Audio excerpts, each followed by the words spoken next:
महत्वपूर्ण है। ओपी सिंह जी, कार्यक्रम की शुरुआत मैं आपसे करना चाहता हूं और बहुत शुक्रिया कि आपने हमें समय दिया। मैं आपसे समझना चाहता हूं कि आपके कार्यकाल में 2 कमिश्नरेट बने थे, लखनऊ, नोएडा, उसके बाद 2 और बने और आज 3।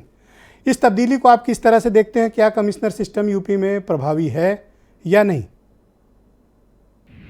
ब्रजेश जी, बहुत बहुत धन्यवाद आपको। आपने मुझे आमंत्रित किया इस चर्चा में, और एक बहुत ही महत्वपूर्ण चर्चा है जिसमें बहुत ही रिनाउंड डिस्टिंग्विश्ड पर्सनालिटी जो है पैनलिस्ट के रूप में आ रहे हैं। मैं शुरुआत इस बात से करूंगा कि पुलिस आयुक्त प्रणाली जो है वो इस समय की मांग थी। और जैसा आपने स्वयं कहा कि पिछले 45-50 वर्षों से आईपीएस वर्ग जो है हमेशा इसकी डिमांड करता रहा, मांग करता रहा। और मांग करने का सिर्फ कारण ये था कि जिस प्रकार 21st सेंचुरी में क्राइम्स के स्वरूप बदल रहे हैं, 21वीं शताब्दी में जो क्राइम का जो न्यू जनरेशन क्राइम्स हो रहे हैं, जिसमें ऑर्गेनाइज्ड क्राइम है, इकोनॉमिक ऑफेंसेस है, साइबर क्राइम्स है, लॉ एंड ऑर्डर के भी बहुत सारे आयाम हैं, वाइटल इंस्टॉलेशंस की सिक्योरिटी है, वीवीआईपीज की सिक्योरिटी है। इन सबों में एक हायर डिग्री का प्रोफेशनलिज्म चाहिए, और उसमें एक मॉडल ऐसा चाहिए जो उस मॉडल को हम बहुत अच्छे ढंग से लागू करके जनता की सेवा कर सके, लोगों की आवश्यकताओं को उसकी उसको सॉल्व कर सकें। और यही कारण था कि हम लोगों ने इन वर्षों से डिमांड किया। सबसे बड़ी चीज है कि 1861 का एक्ट जो है, वो एक्ट को अगर आप गहन पूर्वक देखेंगे तो ये पता चलेगा कि पहले के डिस्ट्रिक्ट मैजिस्ट्रेट जो ब्रिटिश शासनकाल में थे, वो रेवेन्यू कलेक्टर थे। आज का युग जो है वो वेलफेयर स्टेट का है, जिसमें डेवलपमेंटल एक्टिविटीज हो रही है। अगर district magistrate law and order में लगे रहेंगे तो उन्हें डेवलपमेंटल वर्क्स में, वेलफेयर में उनको कोई समय नहीं मिल पाएगा। यही कारण है कि अर्बन चैलेंजेस को देखते हुए हम लोगों ने पुलिस आयुक्त प्रणाली की मांग की।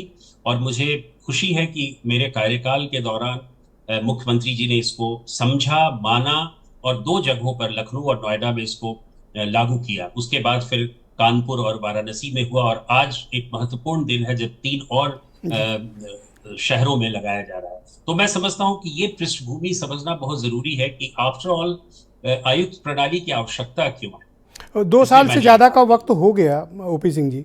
क्या आप मानते हैं कि कमिश्नर प्रणाली यूपी में सफल रही? और अगर सफल रही तो उसके कुछ एविडेंस दीजिए और बताइए कि उत्तर प्रदेश के पुलिस के बिहेवियर जिन जगहों पर कमिश्नर प्रणाली लागू है और उसके प्रोफेशनलिज्म में क्या अंतर है?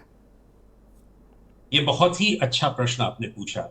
यदि आपको याद होगा कि जनवरी 2020 में जब हमने आयुक्त प्रणाली की सिफारिश की थी और उसको लगाया गया था, तो उसमें एक महत्वपूर्ण क्लॉज हमने रखा था कि 6 महीने के बाद इसकी समीक्षा की जाएगी। और आपको याद होगा कि हरियाणा के एक शहर में प्रयुक्त आयुक्त प्रणाली को हटा भी दिया गया था। तो हम लोगों को ये विश्वास था कि इस प्रणाली को एक प्रयोगात्मक रूप से रखा जाए और देखा जाए कि इससे क्या फायदे हैं। मैं समझता हूं कि आज की अगर कानून व्यवस्था पर अगर आप नजर डालेंगे, अपराध कंट्रोल पर, अपराध पर अगर आप नजर देखेंगे, तो ये कायुक्त प्रणाली जो है बहुत अच्छे ढंग से चल रही है। अब आपकी बात इस बात पर है कि बिहेवियर क्यों नहीं बदला। देखिए, बिहेवियर बदला न बदला ये सब ऐसे मैनिफेस्टेशंस हैं जो किसी भी प्रणाली में उस पर ध्यान दिए जाने की आवश्यकता है। यदि आपने आयुक्त प्रणाली लागू भी कर दिया और अच्छे लीडरशिप नहीं हुए, बिहेवियर पे ध्यान नहीं दिया, उसकी ट्रेनिंग नहीं कराई, तो ये सिस्टम कभी वर्क नहीं कर सकता है। पुलिसिंग जो है एक बड़ा डायनेमिक कॉन्सेप्ट है, और पुलिसिंग में इन सब चीजों का ध्यान रखना पड़ेगा कि आप ओपी सिंह जी, आपका। क्या प्रोफेशनल कैरेक्टर भी कमिश्नरेट प्रणाली के बाद बदला है उत्तर प्रदेश पुलिस का, जिन पर्टिकुलर शहरों में ये कमिश्नरेट सिस्टम इम्प्लीमेंट किया गया, या नहीं? हेलो। मैं आप मेरी आवाज़ मिल रही है आपको? आप मुझे सुन पा रहे हैं? ब्रजेश जी, आपकी आवाज कट कट जा रही है, यस, मुझे आप सुनाई प्लीज नहीं गो दे अहेड, आप जारी रखें, मैं आपको सुन पा रहा हूं। और लेट मैं वापस कनेक्ट करने की कोशिश करूंगा। और मेरे साथ हेलो। सुलखान सिंह जी मौजूद हैं, बहुत ही चर्चित अधिकारी रहे हैं उत्तर प्रदेश के और डीजीपी पद पर भी रह चुके हैं। बहुत शुक्रिया आपका सुलखान सिंह जी हमारे साथ जुड़ने के लिए।